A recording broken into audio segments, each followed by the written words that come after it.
ছোটবেলায় প্রায় একটা কথা শুনতাম যে পরিকল্পনা করে ইয়াহুদিরা, অর্থলগ্নি করে মার্কিনীরা, আর বাস্তবায়ন করে মুসলিমরা। এই কথাটা যাদের বিশ্বাস হয়নি এতদিন, আজকের এই ভিডিওতে তার প্রমাণ দিচ্ছি। দর্শক, আপনি গত 12 দিনের যে যুদ্ধ ছিল, এই যুদ্ধের পর আন্তর্জাতিক গণমাধ্যমগুলো, বিশেষ করে যারা গবেষণা করেন, অনেক ধরনের তথ্য সামনে এসেছে যে ইরানে যে হামলাটা চলেছে, এটা কি আমেরিকার প্রেসিডেন্ট ডোনাল্ড ট্রাম্পেরই শুধু ইচ্ছা, নাকি সর্বশেষ প্রেসিডেন্ট জো বাইডেন অথবা আমেরিকার যে সাম্রাজ্যবাদী চিন্তা তারই প্রতিফলন?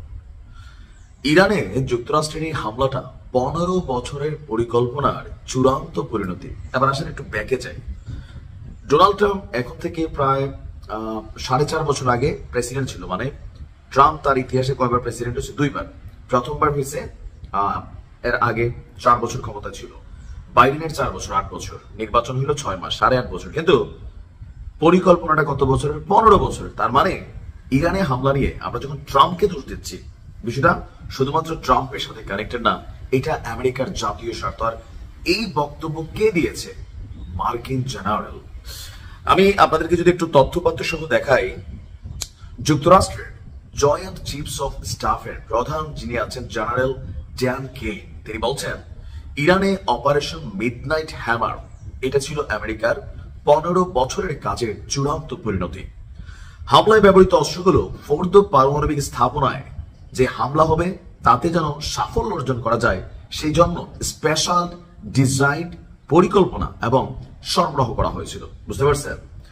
মানে 15 বছর আগ থেকে ইরান যখন উঠছে বা ইরান যখন একটা শক্তি হিসেবে আবির্ভূত হচ্ছে, তখন আমেরিকা চিন্তা করছে যে এদেরকে থামাইতে হবে।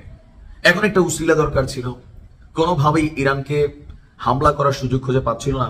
সেই 15 বছরের মেকানিজম, এই যে 3টা পারমাণবিক স্থাপনায় হামলা চালানো হয়েছে, এগুলোর জন্য স্পেশাল ডিজাইন ব্লাস্টার, বাংকার বোমা তৈরি করা হয়েছে। মানে মাটির নিচে যে কি বলা হয়েছে, দুর্গ থাকে অথবা সুরক্ষিত ওয়াল থাকে, এগুলো দিয়া ধ্বংস করা হবে, সেই জন্য স্পেশাল ডিজাইন করা হয়েছে। কেইন বলছে ঘটনাস্থলে 2টি ভ্যাল্ট শ্যাফেট তারা হামলা করেছিল। বিষয়টি ব্যাখ্যা করে তিনি বলছেন হামলা প্রতিহত করার জন্য ইরানিরা সেগুলো কংক্রিট দিয়ে ঢেকে দেওয়ার চেষ্টা করেছিল। ঘটনাস্থলে মোট 6টি বোমা নিক্ষেপ করা হয়েছিল।